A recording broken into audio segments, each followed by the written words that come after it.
So one of the big things that, and I know it's a little bit cliche these days, but like find your niche, right? Like that, it's just worth repeating.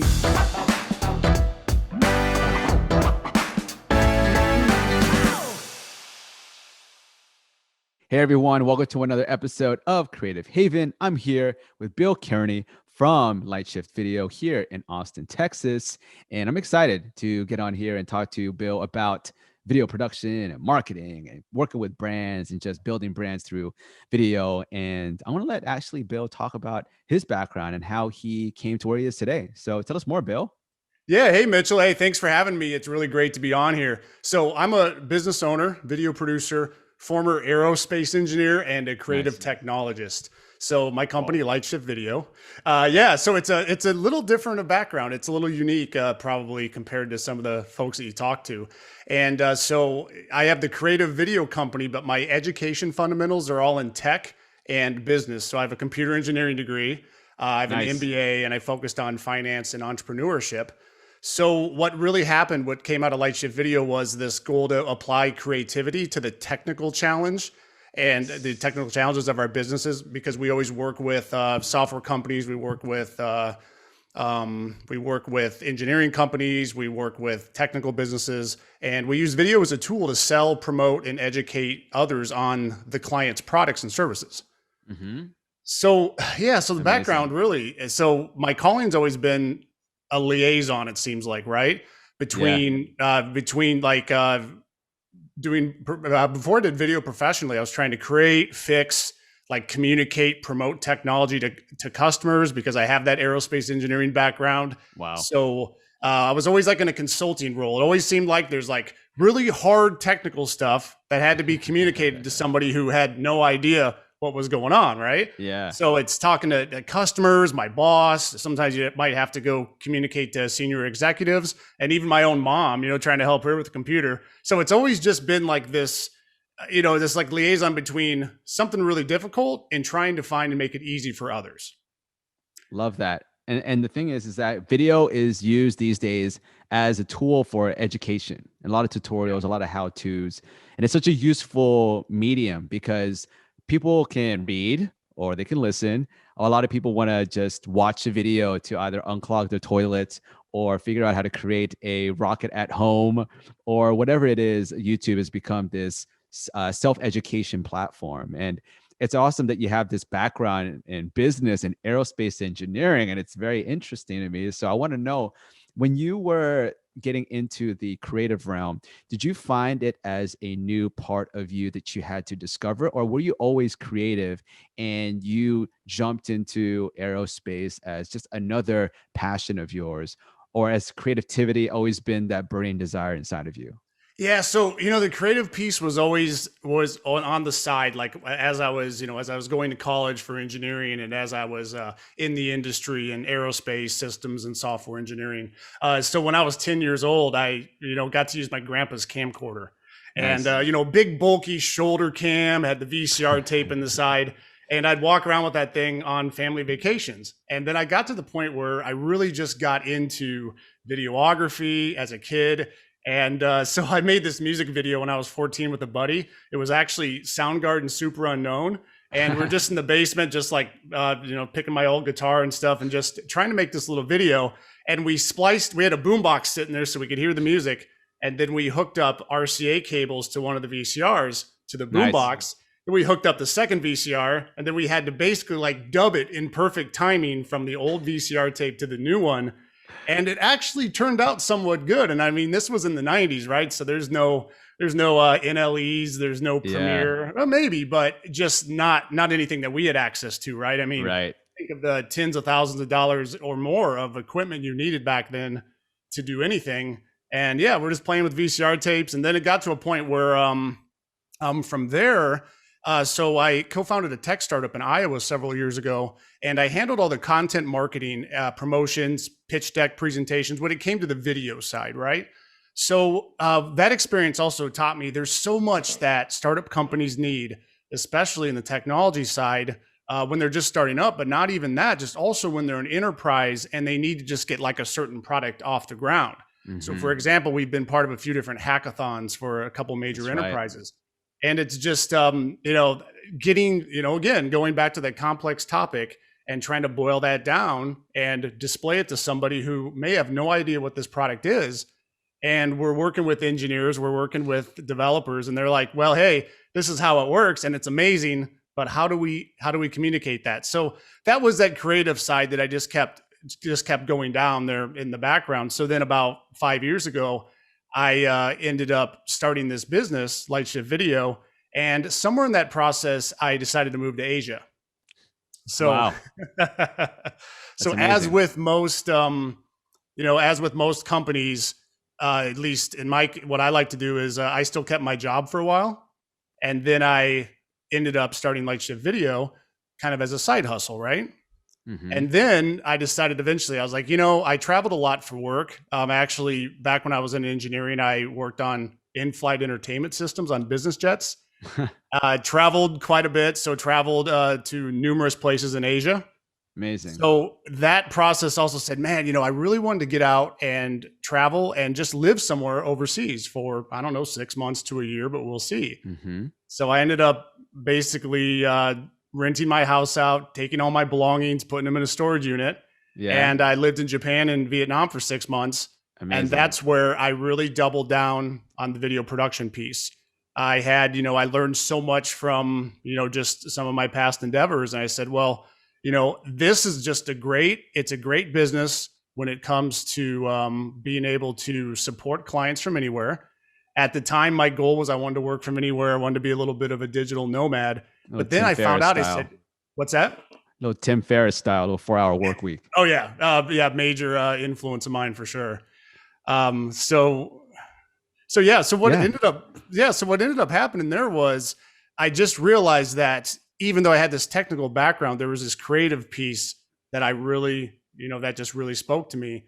And it was Hmm. something that I really had my whole life along with technical. And I said, if I can find a way to bridge the gap between technology and creativity, then I think there's really like a good niche business here that goes well beyond just typical video production.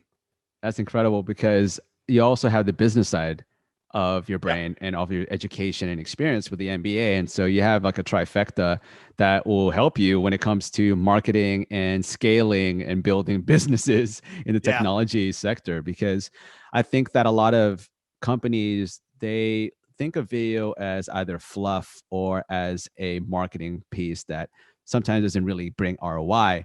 Though what I've been pitching a lot of prospects and clients is that video can also be used, like you said, for training purposes, internal, for sales, for marketing, for advertising, like a lot of different use cases. And that's why I feel that video is so versatile these days because of the access and that we have to cameras and also distribution platforms that makes it easy for you to travel around the world, communicate with a remote team, have footage sent up to or transferred to a cloud so you can edit and then be able to shoot on a DSLR on the go in 4K resolution. I mean, it's just the technology now is just so advanced compared to, like you said, back when you had a VCR camcorder and had to daisy chain your RCAs and your VCRs so you can make a music video. And so as a creative technologist, as you saw the technology of video evolve, what were you thinking when it came to, I guess, the storytelling side of things? Like, did you feel like the technology now has given you so much more access to this beautiful world of cinematography and camera work, or do you feel like it's kind of losing steam into what it used to be, like with filmmaking? Like, do you feel like now that everyone has access to it, it's kind of diluted the whole creative process and made it so much more of a commodity? Or has it now given more of an access to people who never had it before and actually expanded the creative realm of ideas out there? No, I think it's expanded it significantly. I mean, Hmm. I'm really more of a fan of just the fact that technology is portable, especially when it comes to camera equipment. And now everybody really has access to this equipment, right? You can use Adobe Premiere, and I mean, there's a learning curve, but you have these tools available. And I had a laptop that weighed 2 pounds, but it still had a discrete GPU in it, and it was a great system. And I traveled Asia with it, and I was rendering videos on the fly. I had my little GH5 with me and went out and Yes. I even did a couple little blogs here and there when I was out there just for fun. And it's amazing because I had a backpack that weighed, I don't know, maybe 5 pounds. I had a laptop, I had the GH5 in there, and then I had a Mavic Pro in there. That's And it's my like, look at exact that. kit. That's my exact kit. Yeah, So, but keep that's going. awesome. That's amazing. Yeah. Yeah, so this is basically an entire production studio that I had in my backpack. If I just had a couple little LED lights like I have here with some batteries in them, if I threw those in the back, I would literally have a production studio in a backpack.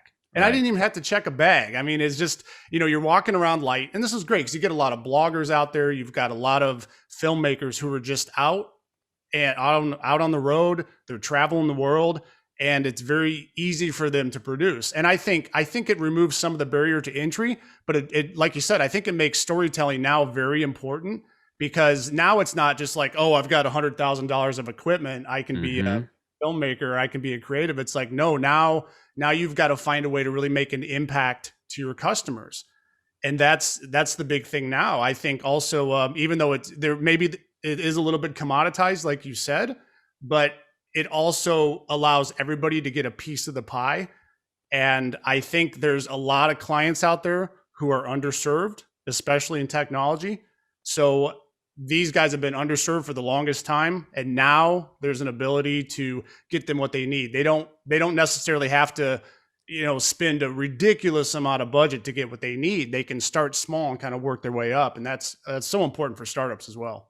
It is. I actually have been contacting a lot of accelerators here in Austin lately Yeah. to offer my video services to startups, but more startups in the CPG realm and space, where it's just really helping people who are creating these consumer packaged goods companies in the food and beverage industry, have access to affordable video production, because now a lot of people need videos to actually grow. Like, it's really difficult for you to really stand out from the crowd if you don't have videos, at least on a monthly, if not weekly basis, because your competitors are consistently out there with videos. Because even if it's not a GH5 or a Sony A7S, it's going to be on an iPhone 12, and they're filming themselves on a selfie on an IG story or a TikTok, or maybe using UGC for their feed. And what happens is that, like you said, a lot of people, they almost feel overwhelmed when it comes to the whole idea of video. So when you approach technology companies, what are the main objections that you've heard from technology companies that you had to overcome, and you found it's kind of like a running theme throughout companies in general? So I think the biggest objection is that they feel they can do it themselves. Mm-hmm. And I think, because I mean, luckily we found a lot of clients lately who realize they can't do it themselves. They've been down the road and they thought, okay, it's not impossible, but it takes a lot of work to figure out exactly how to set this up. You're going to have the software. And on top of that, it's the time, right? So some of the big objections that they have is just, well, we have we have a UI UX person. We could probably go ahead and do this ourselves. And I agree. I'm with them. I mean, I know they could do it themselves eventually, right? But I think, the answer to that objection is, well, you don't have time to be trying to work on these videos. And there's also a learning curve on top of that. Mm-hmm. And we've been doing this for a long time, and there's that whole flow, that creative flow, starting from getting the idea together, getting the script, having to do screen recordings, and maybe even come up with some videography or stock footage just to support what you're trying to put together. And then just going through the rest of that production process. There's a lot more to it than people think. So I'd say the objection is that they could do it themselves, but I would say usually there's a pretty easy answer to that, where yes, you can do it yourself, but there's just a lot of hurdles to overcome, and we get you there a lot faster, right? Like, how much money are they missing out on by trying to do it themselves? Right. And what are they losing as far as revenue and as far as business if they don't have this product demo out? Sometimes, and we worked with one company who they actually pitched to a large enterprise, and they were purchased. And that was a huge piece for them to have these product demos to be able to send to their executives, and also out to the companies that they were pitching to. Nice. So then, now it's for you, with that background as in engineering and also an MBA. I know you understand now, like, the side of the brain that's more pragmatic, the side that's not as creative. And now you have this creative side because of your background making music videos in your basement. When you are actually trying to marry those two, what helps you as a creative, pick from the experiences you had as an engineer and as an MBA when it comes to creating ideas for brands? Like, how is your engineering experience and knowledge and your MBA background, your business experience and education helps you with creativity and your creative ideas for brands and for startups?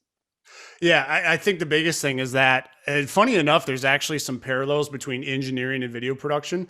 And the biggest thing is like that process, right? It's going through Yeah. that process.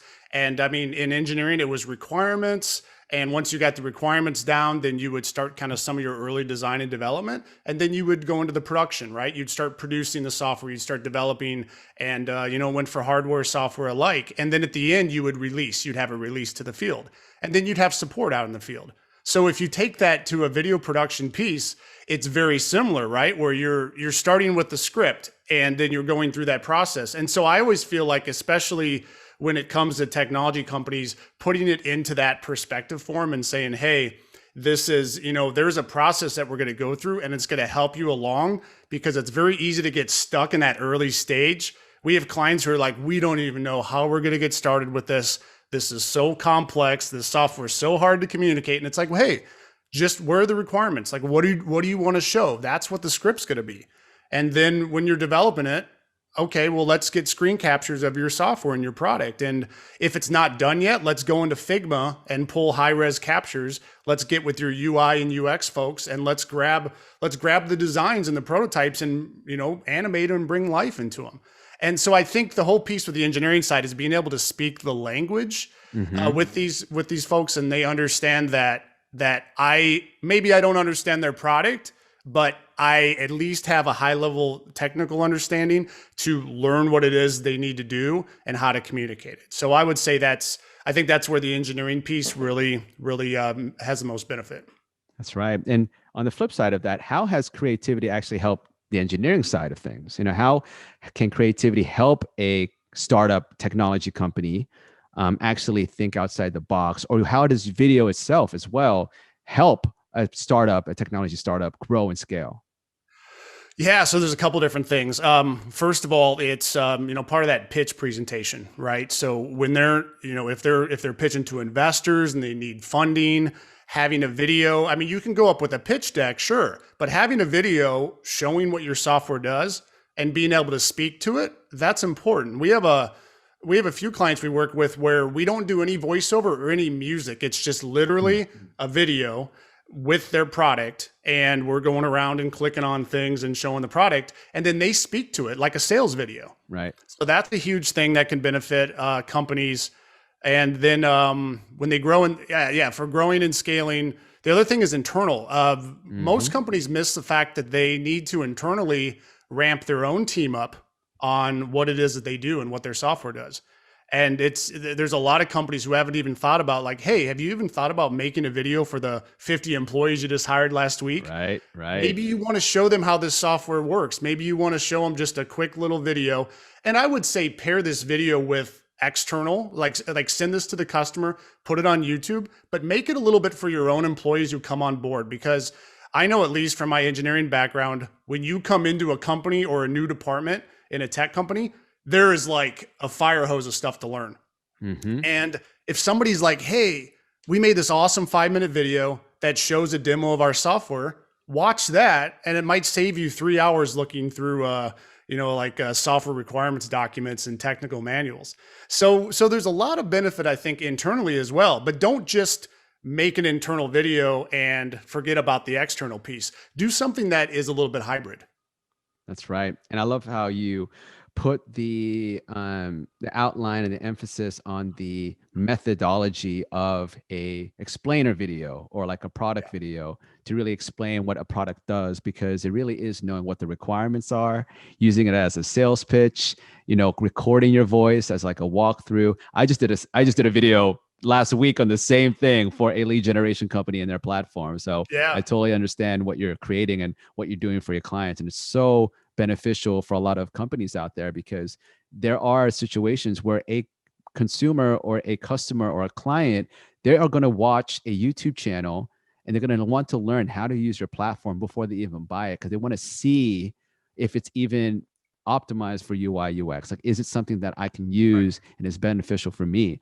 And so with that, how do you come up with the creative ideas? I know it's mostly just requirements and walkthroughs and then delivery, but you do have a creative background. You are making videos in your basement and you're traveling the Yeah. world creating, probably travel videos and vlogs. So how are you able to infuse that creativity into these very like engineering based videos and utility based and functionality based videos so that they're not boring and then it's less Right. mechanical?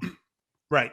Yeah, I think the biggest piece with that is just is brevity for one thing, right? Mm-hmm. So it's like, I mean, I think the best part is just getting really down to the details and showing them like the coolest ways to be able to do something in that software and make it so it applies to them. And it's not just, I mean, yeah, you don't want to just say, well, here's a new software that we got. Let me show you all the steps. I mean, it's Mm-hmm. getting in there and really showing them like how it can benefit them and showing and getting like really nice clear graphics and just high quality 4K screen recordings. And I know those are all the technical pieces, but it's just really just showing the software in a good light and just letting them realize that, hey, this is something that really speaks to them. And I think the creativity, it's not so much that, and especially like with software demos, it's not so much that we're trying to be really flashy and crazy, because a lot of corporations don't like that necessarily. It's Yeah. that we're trying to pique their interest. So the creativity is really speaking to them and the particular audience. And it's like, this is something that you need. And we're getting your attention by showing you the best features and how they benefit your life or your business right away. You made a great point. A lot of people think that creativity is how can we create this beautiful set with costumes and hair and makeup and camera techniques. It isn't like that. Sometimes you need to have that creative mind when you are coming up with a buyer persona or an ideal customer profile and figuring out what your messaging is, or your script is to attract that target audience, because you're speaking to that pain point or you're speaking towards their needs or their want. Coming up with that script, it takes a lot of time. Yeah. I understand. I'm doing it now, and I know that it's not just okay. What are some cool sets? It's like, what am I writing in this script, or what am I creating in this video that's going to attract this target audience in a way that doesn't seem salesy, but also seems like it's educational and it's useful and valuable. And so when you get into that mode, into your creative flow state, into that Right. state where you're going to be creating these pitches and these scripts, what do? Do you look up inspiration online? You listen to music, go on a jog? How do you get into your flow state? Yeah, sure. So I think it all starts kind of in the morning, right? Mm-hmm. So, and I know that's a big thing these days, but I really want to set my day up for success, right? And it's that whole win the morning, win the day idea, Mm-hmm. where it's like get up, have a cup of coffee, plan my day out. I'm always big on goal setting, so I always like to write my 5 goals in the morning and just make sure that I'm on target, like with my financial, my revenue goals, as far as like what I want to do with my business or how I want to help other people. And understanding those goals, but then also just like using a day timer. I've got this little guy here, and it's just, I mean, it's literally just old school, just writing down what needs to be done for the day, kind of time box it out. Yeah. And then it's just like doing a little bit, like you said, a little bit of workout in the morning. I've got this little home like COVID gym in the garage that I set up just so I could try to keep active. And that's a big thing too. I think just like clearing your mind out, getting a little bit of physical in, and then I'm sure you know about Headspace. I'm Oh really yeah. big fan of using the Headspace app and just sitting down with that for 10, 15 minutes and just chilling out, especially before working on a script or working on production or anything like that. I think that also helps too. And then there's this thing on your phone, and at least on the Android, I don't know about iOS, but it's called focus mode. And I Mm. just ran into this thing just a couple weeks ago. And what it does is it shuts all the apps off except for like the phone and maybe just 5 other apps. And it doesn't block notifications, but it just keeps them in the background. And Mm. then when you're done, you just hit a button and everything just pops back in. So you can Beautiful. use that for maybe 30, 60 minutes, and the phone is silent for a little bit. You can get your stuff done, but don't worry about losing stuff, because as soon as you turn it off, everything's just back again. Love it. That's actually my morning. I mean, you got the meditation, you've got the goals and day planning, you've got the workout, you've got the coffee, and it really is all about planning the day ahead and making sure that you're physically and mentally able to actually complete the tasks you have throughout the day. And I love that. It's just there's so many people I've had on here, we all really align with our morning routine. So it's awesome that you actually do the same thing. And for you, I know that for as growing up creative as well as going to engineering school, getting an MBA, and then deciding, hey, I want to travel. A lot of people out there who are creative, they want to know, what is the definition of success? What does success mean to you? Right? Because like, is it Yeah. getting that, having your own business? Is it being able to travel around the world and just having enough to eat? Or is it being able to help other companies grow and scale through my passion and my craft? And so to you, what is your definition of success? Like, what does success mean to you? Yeah, so I think success, what it really means to me is yeah, being able to be like have control over my own time Mm-hmm. and be able to be my own boss, have my own business, but also be able to create something that's bigger than myself, right? That's always been the big thing. Like I started out as like an individual contributor, going out and just doing consulting work. Then I want to start a business because I want to create something that's bigger than myself. Success, I think, is having a machine that runs when you're asleep, and also, while you're awake, that you can put as much time into as you want, but at the same time it's something bigger than you that gets out there and helps many more people. I'm also big on real estate investing, and the reason for that is just you can purchase housing that gives people homes, right? And it's like whatever I can do to find a way to produce more than just my own single entity can do.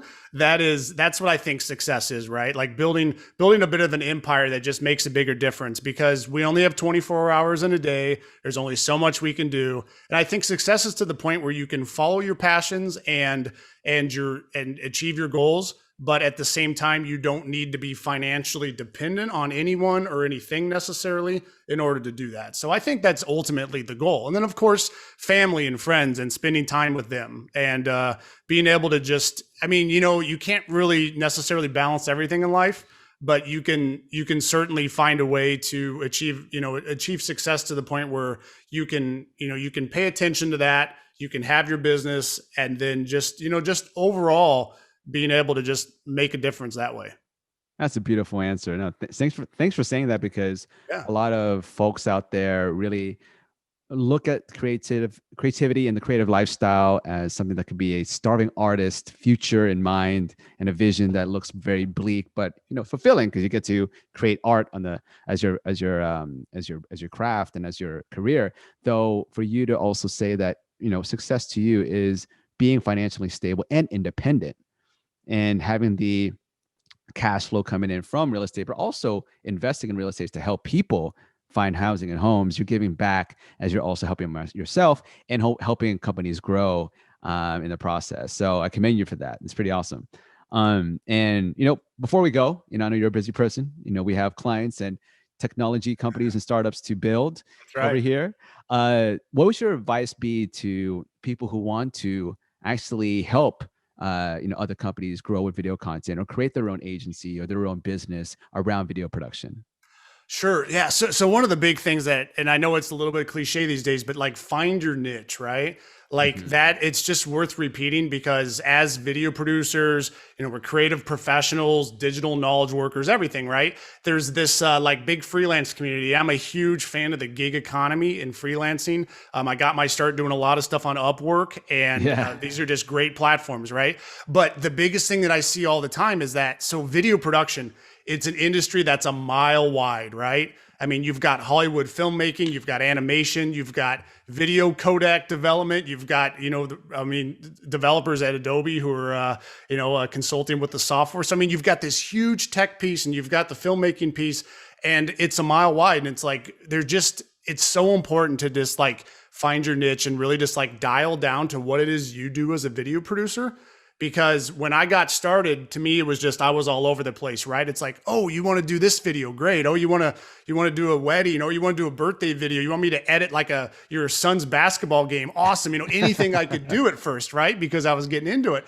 But then it got to a point where I was like, I found my focus. Like it's on tech companies, it's on these product demos, it's really just focusing on that particular piece. And I think where I see a lot of producers struggle is when they just say they'll do anything. And the problem is that you're just one in a large sea. But if you can find a way to kind of get into that smaller pond and just do something very specific, at first, you may not feel like you're getting as much business, but eventually you start to become known for that particular piece. And we're getting there, we're still trying to work our way through like really building that brand up and that specific product offering. But I think that's just the big thing. It's like, what do you excel at specifically? I know people who are awesome at law firms and they just do videos for law firms and it's amazing. Or they do insurance companies, construction, automotive, real estate. There's people who just do like Matterport cameras and they go around and just do 360 views of real estate. And it's great, but it's like they become that individual in town that does that.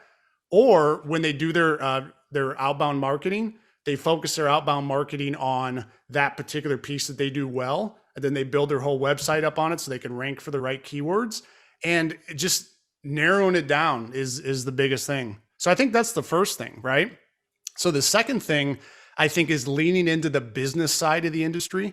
Mm-hmm. So there's a lot of creatives out there, and it's same with the tech folks who are just so into their craft, and it's amazing, right? There's so much wonderful passion around being into your craft and into what you do. But I also think in order to sustain as a business, you have to try to keep that marketing and sales pipeline going. And it's a hard thing. I struggle with that too. You get really into working on a project and you're like, oh, I didn't do any marketing because I have all these clients. Well, in a couple of weeks, you're going to be done with your work. Your clients are going to be happy. And if they don't have more recurring work for you, it's going to be off chasing the marketing and sales side again. So I think business skills are so important because you want to build this business that kind of has the sales, marketing, and like operations piece all just kind of nailed down.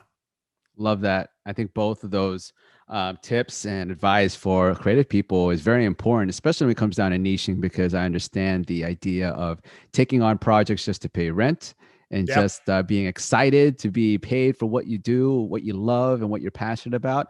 Though it does dilute your creativity after a while because you're starting to chase the check rather than chasing what really just moved you in the first place was storytelling or capturing, beautiful, sceneries. You start just chasing what other people are telling you to do to get that check. And your second piece of advice of like just creating, this sales and marketing pipeline and really leaning into the business is so important for creatives, especially for freelancers as well, who need to really have more lead generation so they're not dependent on one client for the rest of their life. You don't want to put all your eggs in a basket because there's going to be a time where you can't have that one client paying off your rent. You're going to have multiple clients to really keep yourself afloat, and having that consistent sales and marketing and knowing just operations and business in general, it's so helpful.